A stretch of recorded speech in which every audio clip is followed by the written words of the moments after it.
الحمد لله نحمده ونستعينه ونستغفره ونؤمن به ونتوكل عليه ونعوذ بالله من شرور أنفسنا ومن سيئات أعمالنا من يهد الله فلا مضل له ومن يضلل فلا هادي له نشهد أن لا إله إلا الله وحده لا شريك له ونشهد أن سيدنا ونبينا ومولانا محمدا عبده ورسوله صلى الله تعالى عليه وعلى آله وأصحابه وأتباعه وأزواجه وذرياته وبارك وسلم تسليما كثيرا كثيرا أما بعد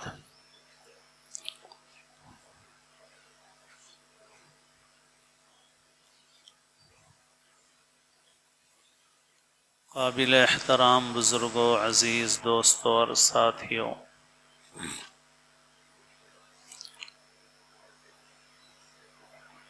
اللہ تعالی نے قرآن مجید میں ارشاد فرمایا: ما اصاب من مصیبت فی الارض ولا فی انفسکم الا فی کتاب من قبل ان نبرأها ان ذلک علی اللہ یسیر۔ زمین میں جو کوئی چیز پہنچتی ہے اور تمہاری اپنی ذات میں جو چیزیں پیش آتی ہیں وہ سب ہمارے پاس لکھی ہوئی ہیں۔ ہم نے مخلوق کو پیدا کرنے سے پہلے اس کو لکھ دیا، اور یہ اللہ کے لیے نہایت آسان ہے۔ لِكَيْ لَا تَأْسَوْا عَلَى مَا فَاتَكُمْ وَلَا تَفْرَحُوا بِمَا آتَاكُمْ، تاکہ جو چیز چھوٹ گئی اس کے اوپر تم زیادہ رنج و غم نہ کرو، اور جو چیز حاصل ہو گئی اس کے اوپر اتراؤ مت۔ اللہ تعالیٰ اکڑنے والے، شیخی بگارنے والوں کو پسند نہیں فرماتا۔ واللہ لا يحب كل مختال فخور۔ جو چیز بھی پیش آتی ہے سب اللہ کے حکم سے پیش آتی ہے۔ ایمان مفصل میں ہم جن باتوں کا اقرار کرتے ہیں اس میں سے ایک چیز یہ بھی ہے والقدر خیرہ وشرہ من اللہ تعالی، کہ ہم ایمان لاتے ہیں تقدیر پر، کہ جو کچھ تقدیر سے ظاہری طور پر خیر ہو یا شر ہو، جو بھی ظاہر ہو رہا ہے وہ سب اللہ تعالیٰ کی طرف سے ہے۔ تقدیر پر ایمان کا عقیدہ ایسا ہے جو ایک مسلمان کے دل کو مضبوط کرتا ہے۔ اس لیے مسلمان اپنی تمام پریشانیوں میں، مسائل میں اللہ تعالیٰ کی طرف رجوع کرتا ہے۔ حدیث شریف میں ایک ہے: اذا رأى احدكم ما يكره فليقل اللهم لا يأتي بالحسنات الا انت ولا يدفع السيئات الا انت ولا حول ولا قوة الا بك۔ جب تم میں سے کوئی آدمی ایسی چیز دیکھے جو اس کو ناپسند ہو، نہ خوشگوار ہو، اس کے لیے کوئی بات تکلیف کی پیش آئے، تو اس کو چاہیے کہ یوں کہے کہ اے اللہ، بھلائیوں کو لانے والے بھی آپ ہی ہیں اور برائیوں کو دفع کرنے والے بھی آپ ہی ہیں، اور آپ کے بغیر کسی اچھے کام کے کرنے کی، کسی برائی سے بچنے کی طاقت ہم کو نہیں۔ تو مومن ہر حال میں اللہ کی طرف رجوع ہوتا ہے۔ مسلمان کے لیے سب سے بنیادی چیز اس کا عقیدہ توحید ہے، اللہ پر ایمان اور ایک اللہ پر ایمان، اور ہر وہ چیز جس سے یہ عقیدہ متاثر ہوتا ہو رسول اللہ صلی اللہ علیہ وسلم نے اس سے بچایا۔ آپ صلی اللہ علیہ وسلم نے فرمایا الطیرۃ الشرک قالها ثلاثا، آپ نے فرمایا بدشگونی لینا شرک ہے، اور آپ نے یہ بات 3 مرتبہ ارشاد فرمائی۔ تو جاہلیت کے زمانے میں بھی لوگ بدشگونی لیتے تھے، نحوست سمجھتے تھے کسی چیز میں، کسی فرد میں، کسی دن میں۔ رسول اللہ صلی اللہ علیہ وسلم نے ایسی چیزوں سے بچایا، اور آپ صلی اللہ علیہ وسلم نے فرمایا یہ سب بے بنیاد باتیں ہیں، لا عدوى ولا طیرۃ ولا حامۃ ولا صفر، بیماری کا ایک سے دوسرے کو لگنا یہ بھی بغیر اللہ کے حکم کے نہیں ہوتا، خود بخود نہیں لگ جاتی بغیر اللہ کے حکم کے۔ ایسے ہی بدشگونی لینا بے بنیاد چیز ہے، کسی جانور کے بولنے سے، الو کے آواز لگانے سے کوئی مطلب نکالنا یہ بے بنیاد چیز ہے۔ ایسے ہی سفر کے متعلق نحوست کا عقیدہ یہ بھی بے بنیاد چیز ہے۔ آپ صلی اللہ علیہ وسلم نے ایسی چیزوں کو مٹایا۔ مکے کے مشرکین بھی بہت سی چیزوں میں اس طرح سے شگون لیا کرتے تھے، آپ صلی اللہ علیہ وسلم نے نیک فعل لینے کی اجازت دی، یعنی کسی چیز سے اچھا مطلب لے آدمی، جیسے آپ حدیبیہ کے موقع پر کفار مکہ سے آپ کی بات چیت چل رہی تھی معاہدے کے سلسلے میں، تو ایک سردار آیا جس کا نام سہیل تھا، تو آپ نے فرمایا دیکھو یہ سہیل آئے ہیں، اب ان سے معاملہ طے کرنا ہے اور اس سے تمہارا معاملہ سہل ہو گیا۔ تو آپ نے سہیل کے نام سے ایک اچھا مطلب نکالا، تو اس کو کہتے ہیں نیک فعل لینا۔ تو اس طرح کا نیک فعل لینا جائز ہے، لیکن بدشگونی لینا، بھئی یہ آدمی آ گیا اس کی وجہ سے معاملہ بگڑ جائے گا، اس کے قدم منحوس ہیں، اس دن کے کرنے سے ایسا ہوا، اس مہینے میں کرنے سے ایسا ہوا، ان چیزوں سے منع فرمایا، بے بنیاد چیزیں ہیں، اور مسلمان کو ایسی باتیں کسی کام سے نہیں روکتی ہیں۔ ہم مسلمانوں میں یہاں کے بر صغیر کے مسلمانوں میں ماہ سفر کے متعلق کچھ اعتقادات ہیں، غلط اعتقادات، ان کی کوئی بنیاد نہیں ہے، بس سمجھ لیا کہ بھئی یہ مہینہ فلاں تاریخ تک منحوس ہے، فلاں تاریخ تک شادی نہیں کرنا چاہیے۔ کہاں ہے بھئی بنیاد اس کی؟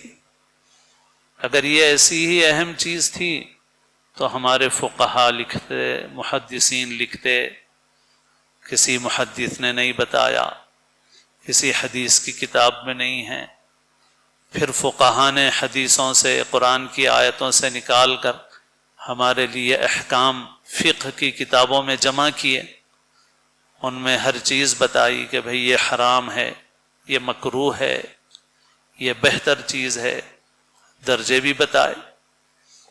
کہیں فقہا نے نہیں لکھا کہ بھئی سفر کے مہینے میں نکاح نہیں کرنا چاہیے، محرم کے مہینے میں نکاح نہیں کرنا چاہیے، فلاں تاریخ کو نہیں کرنا چاہیے، 3 کو نہیں کرنا چاہیے، 13 کو نہیں کرنا چاہیے، 9 کو نہیں کرنا چاہیے۔ کہاں ہے؟ کہیں نہیں۔ بعض کیلنڈر لگے ہوئے ہوتے ہیں، اس پر اسلامی لکھا ہوا ہوتا ہے، اور اس کے اندر پھر تاریخوں میں لکھا ہوا ہوتا ہے نحس تاریخ ہیں، یعنی منحوس تاریخ ہیں۔ تو کیلنڈر کا نام اسلامی ہے مگر حقیقت میں غیر اسلامی کیلنڈر ہے وہ.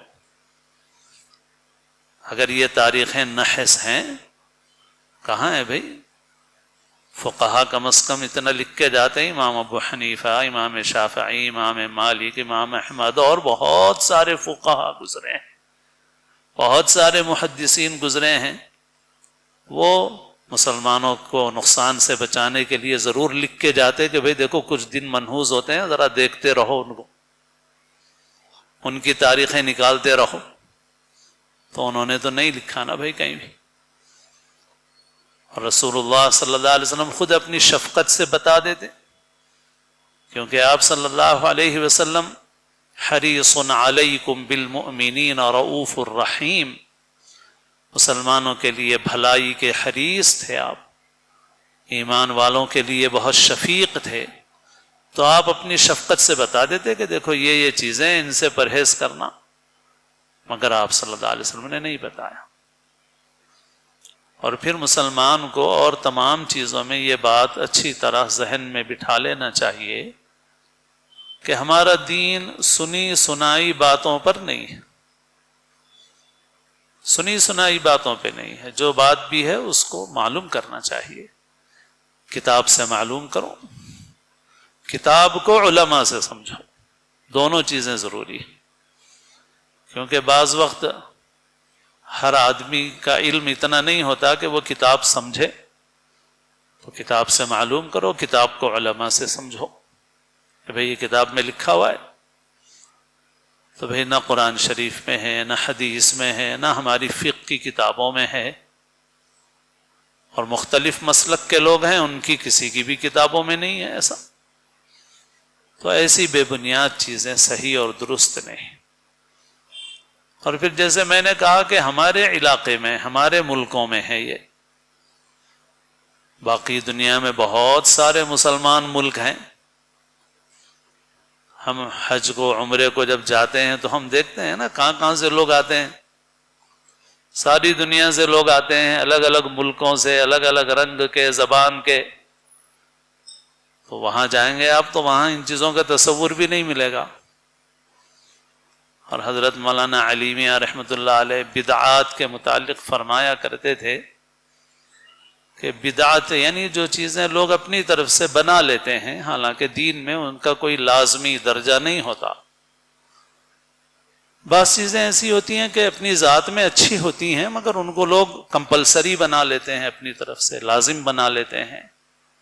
پھر وہ بہت سی چیزیں جوڑ دیتے ہیں اس کے ساتھ، غیر ضروری چیزوں کو جوڑ کے ایک خاص شکل دے دیتے ہیں. بعض اوقات وہ چیز فی نفسی ہی اپنی ذات میں وہ چیز صحیح ہوتی ہے. جیسے ہمارے معاشرے میں ایصال ثواب ہے، ایصال ثواب صحیح چیز ہے. ایصال ثواب یعنی کھانا کھلا کے کسی کو ثواب پہنچا دیا جائے، صدقہ کر کے کسی کو ثواب پہنچا دیا جائے. اور ہمارے نزدیک قرآن پاک کی تلاوت کر کے بھی کسی کو ثواب پہنچایا جائے، صحیح ہے، غلط نہیں ہے. یہ چیز فی نفسی اپنی ذات میں صحیح ہے، لیکن اس کے ساتھ بہت سی ایسی چیزیں جوڑ دی جاتی ہیں اور ان کو ایک لازمی درجہ دے دیا جاتا ہے. تو علماء اس سے منع کرتے ہیں کہ یہ جو آپ نے اپنی طرف سے بہت ساری چیزیں بڑھا لی ہیں اور ان کو بھی آپ نے لازمی اور کمپلسری کر لیا ہے، یہ حق نہیں ہے آپ کو. تو بہرحال اس طرح کی جو چیزیں ہوتی ہیں تو حضرت مولانا فرماتے تھے کہ بھئی یہ عموماً لوکل ہوتی ہیں اور بسا اوقات نیشنل بھی نہیں ہوتی ہیں، انٹرنیشنل تو دور کی بات ہے. ہر علاقے میں الگ نظر آئیں گی ایسی چیزیں. حیدرآباد میں الگ رہیں گی، ناگپور میں الگ رہیں گی، بھوپال جاؤ تو کچھ اور ملے گا، یو پی جاؤ تو وہاں کچھ اور ملے گا.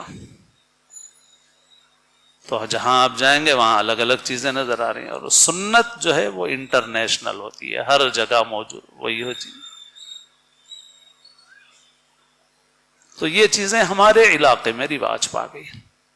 اور ہمارے حیدرآباد میں اور بھی بعض چیزیں جیسے محرم کے متعلق بھی، کہ محرم میں نکاح نہیں کرتے بالکل، دلہن کو گھر بھیج دیتے ہیں. اور بھی بہت ساری رسمیں ہیں جو ماشاءاللہ اب علم کے آنے سے، شعور کے آنے سے بہت سارے لوگ چھوڑ چکے ہیں. لیکن پھر بھی ایسے لوگ ہیں جو دین اور علم سے دور ہیں ابھی، اور وہ ایسی چیزیں کرتے ہیں اور بہت اہتمام سے کرتے ہیں. تو یہ جو چیزیں ہمارے پاس آئی ہیں یہاں پر حیدرآباد میں اور ہمارے خاص اس علاقے میں، وہ شیعوں کے اثر سے آئی، کیونکہ ایک زمانے تک یہاں جو قطب شاہی حکومت تھی وہ شیعوں کی تھی، اور آصف جاہی حکومت جس کے آخری حکمران عثمان علی پاشا تھے، اگرچہ کہ یہ لوگ سنی تھے مگر ان کے گھر کی عورتیں زیادہ تر شیعہ تھیں، تو جس کی وجہ سے بہت ساری چیزیں شیعی رسومات کی بھی ہیں جو ہمارے اندر آ گئی.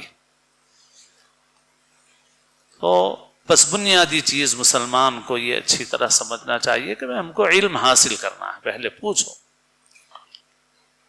اور اس قسم کی بہت سی ایسی چیزیں ہیں جس میں ہمارے معاشرے میں لوگ ان چیزوں پر مسلک کی بنیاد پہ لڑتے ہیں کہ بھئی یہ تمہارے نزدیک نہیں ہے، ہمارے نزدیک ہے، ہمارے نزدیک نہیں ہے، تمہارے نزدیک ہے.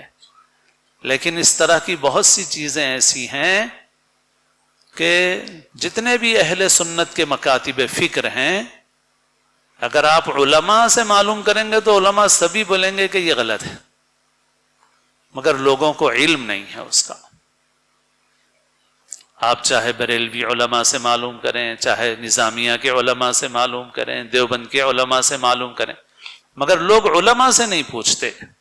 جو رواج چل رہا ہے، جو گھروں میں چل رہا ہے، جو بڑی بوڑھی عورتوں سے چل رہا ہے، بس اس کو اختیار کیے ہوئے. ٹھیک ہے، آپ جس مکتب فکر کے علماء پر اعتماد کرتے ہوں، آپ علماء سے تحقیق تو کرو، معلوم تو کرو، پوچھو تو صحیح آپ ان سے. آپ نے پوچھا ہی نہیں ان سے. اور پھر ایک بات اور بھی اس سے پہلے بھی عرض کیا ہوں کہ خالی مقرروں سے مت پوچھو، کیونکہ ہمارے علاقے میں بغیر پڑھے لکھے مگر بہت اچھا بولنے والے مقررین کی بھی بڑی تعداد ہے، تقریریں بہت زبردست کرتے ہیں، مگر سب عالم نہیں ہے. کسی عالم سے، مفتی سے، آپ جس مکتب فکر سے ڈالو، آپ مستند معتبر عالم سے، مفتی سے پوچھو تو آپ کو معلوم ہوگا کہ بہت سی چیزیں جن کو ہم بہت ہی اہمیت دے رہے تھے ان کا وہ درجہ نہیں ہے. بہت سی چیزیں ایسی ہیں جس کو سارے ہی منع کر رہے ہیں، یہ بھی منع کر رہے ہیں، وہ بھی منع کر رہے ہیں، وہ بھی منع کر رہے ہیں، سبھی منع کر رہے ہیں، مگر ہم نے علم نہیں حاصل کیا. اسی وجہ سے میں عرض کیا کرتا ہوں کہ اگر صحیح علم حاصل کرو تو یہ جو ہم کو ہمارے مسلک کی بنیاد پہ بعض اختلافات نظر آ رہے ہیں، اگر آپ علم حاصل کریں گے تو یہ 100 کی جگہ 10 ہو جائیں گے. صرف 100 چیزیں نہیں رہیں گی، 10 چیزیں رہ جائیں گی خالی، کیونکہ 90 چیزیں وہ ہیں جو اختلاف نہیں ہے مگر علم نہیں ہونے کی وجہ سے بڑھ گئی ہیں. وہ چیزیں حد سے تجاوز ہو گیا اس کے اندر.